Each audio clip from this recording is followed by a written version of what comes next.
The bush plane skimmed the valley like a gull riding chop, its skis hissing each time Pete, the pilot, trimmed for crosswind. Ava stared past the frosted window and saw a thread of river locked under glass, black spruce stitched like notation along the banks, and a scatter of rooftops half buried in October snow. Hatcher Ridge Lodge looked like a cluster of weathered ideas trying to keep each other warm. When they thumped down on the airstrip, Pete kept one hand on the yoke and the other on an old coffee thermos as if it were ballast. "Storm 2 days out," he said. "You walk today, you sit tomorrow." They were 4 friends pretending their bodies were still 20. Ava, who interviewed strangers for a living. Marco, a paramedic who fixed what he could with what he had. Noah, a science teacher with rain-quiet eyes. And Lila, who filmed everything as proof the days had happened. On the porch waited Nash, a man built like the roofline, beard bleached by winters into a permanent warning. He hefted their duffels like feathers and nodded toward the peaks. "Everything out there is older than your reasons for coming." Inside, the lodge smelled of spruce pitch and coffee. On Nash's table, a map showed a trail rising through alder, skirting a lake, and reaching the bones of an old radar station left by people who thought distance could be defeated with listening. "DW line," Nash said, tapping it. "Cold War fossils. Keep off the lake if the wind starts to sing." They set out with daylight slung over their shoulders. The trail sighed under their boots. Spruce resin woke in the cold and smelled like medicine and old altars. The lake had seized but not yet hardened. Near shore, clear panes took hold, while farther out lay darker water under a skin of peril. Thin music rose when wind went across it. They saw the dish at noon, a pale bowl tipped to the sky, rim furred with rime. Rusted drums crouched like animals watching. Lila filmed silhouettes of her friends inside the dish's shadow, then framed a shot where bowl and sun lined up like an eclipse nobody ordered. "If radio waves are ghosts," she said, "this place is a graveyard that hums." Ava felt watched in a way that wasn't threatening so much as specific. The mountains offered no witnesses, and yet something tall and patient seemed to stand just out of sight. She told herself it was the dish-focusing wind, turning nonsense into nearly words. The sky went the color of a bruise that would surface later. On the lake shore, prints crossed new snow and disappeared into glare. Not moose. Not fox.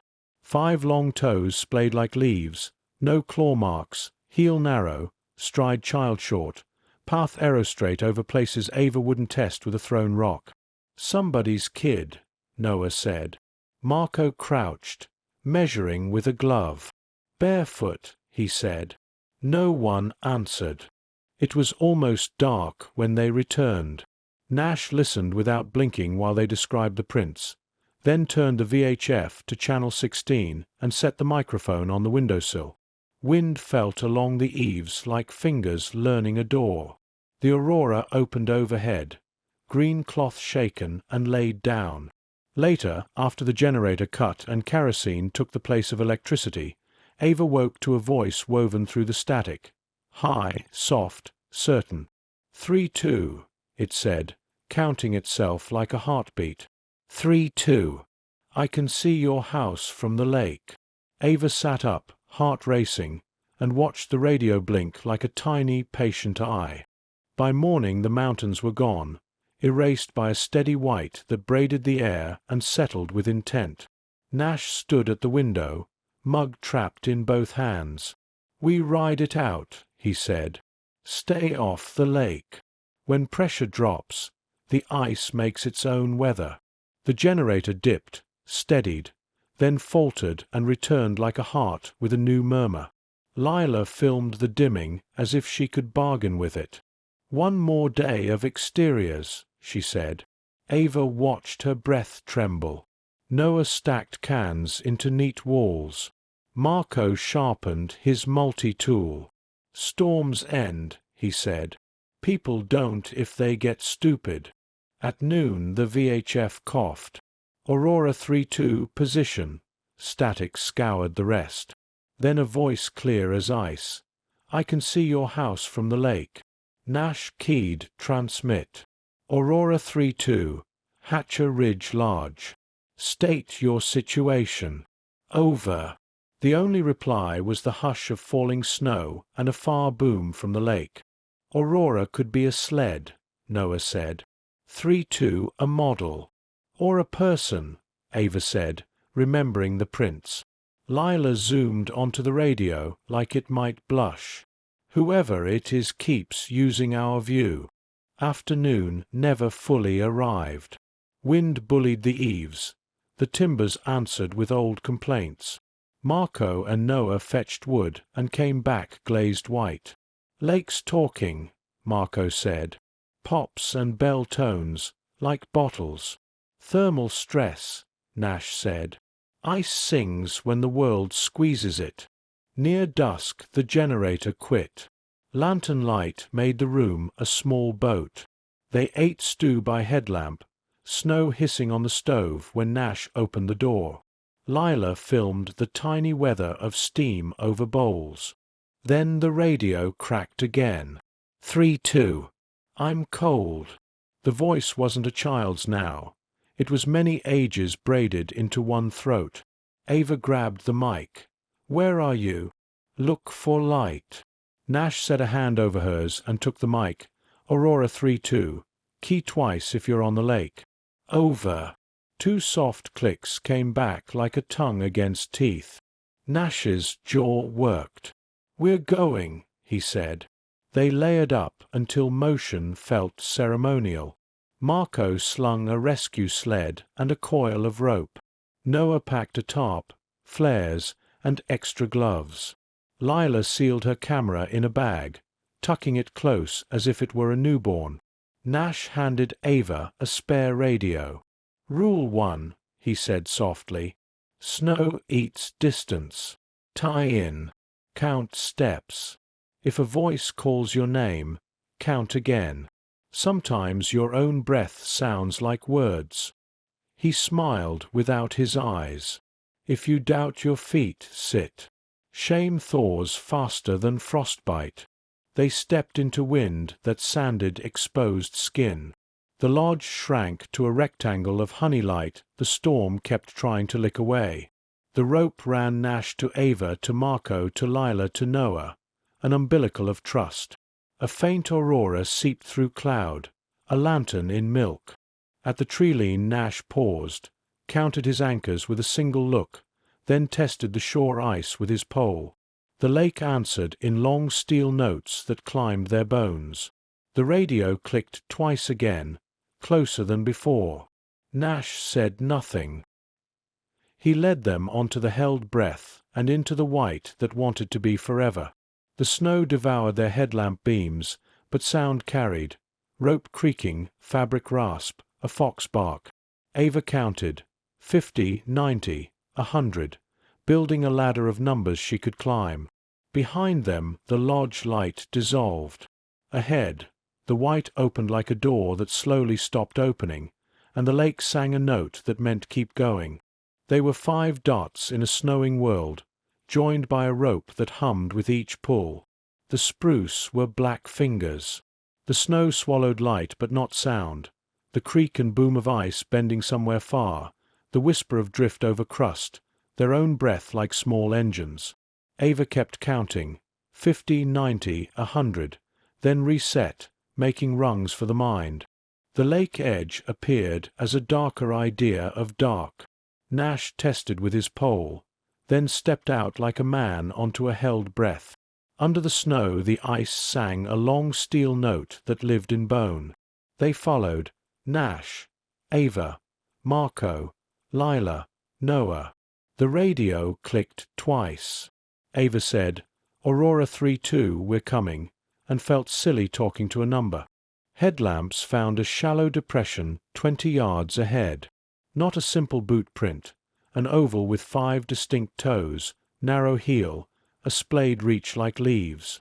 The wind had not feathered the edges. Lila knelt to film, the camera wrapped in plastic like a heart in a bag. "Human," Marco said, defiant. Kids go barefoot, Noah said weakly.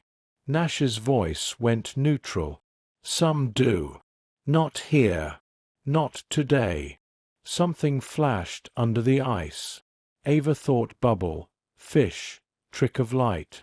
Another print waited beyond, then another, stepping toward the bowl of the dish as if following a remembered path.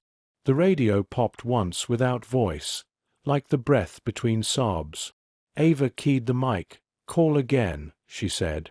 Her own voice answered from the speaker a heartbeat late. Call again. She looked back. Lila stood 10 feet behind, hood furred in white, camera in both hands.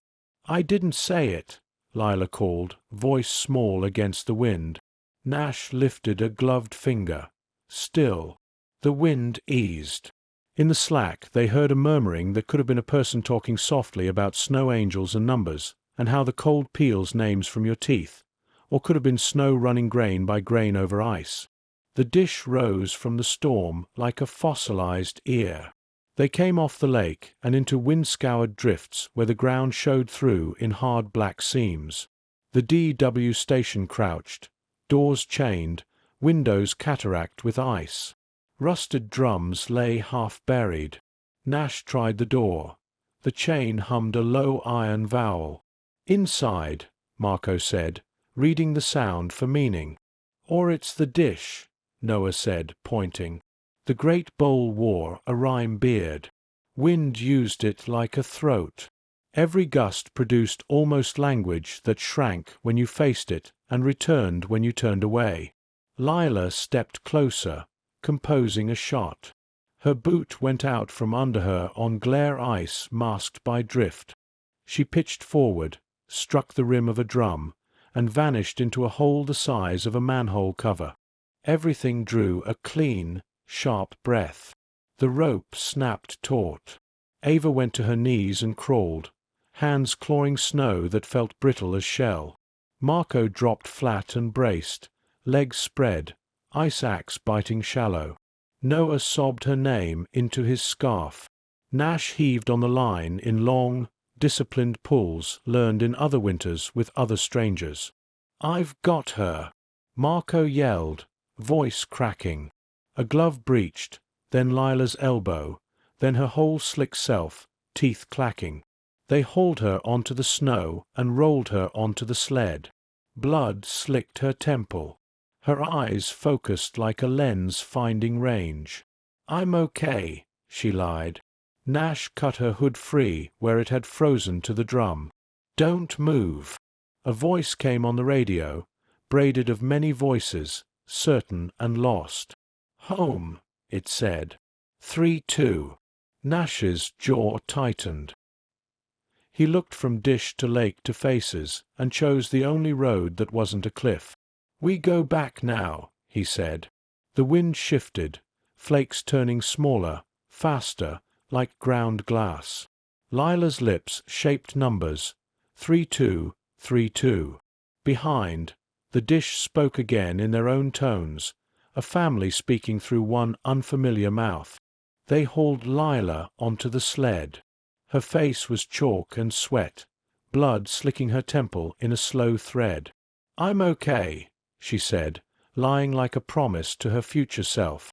Nash checked pupils, pressed a bandage, and cinched the sled.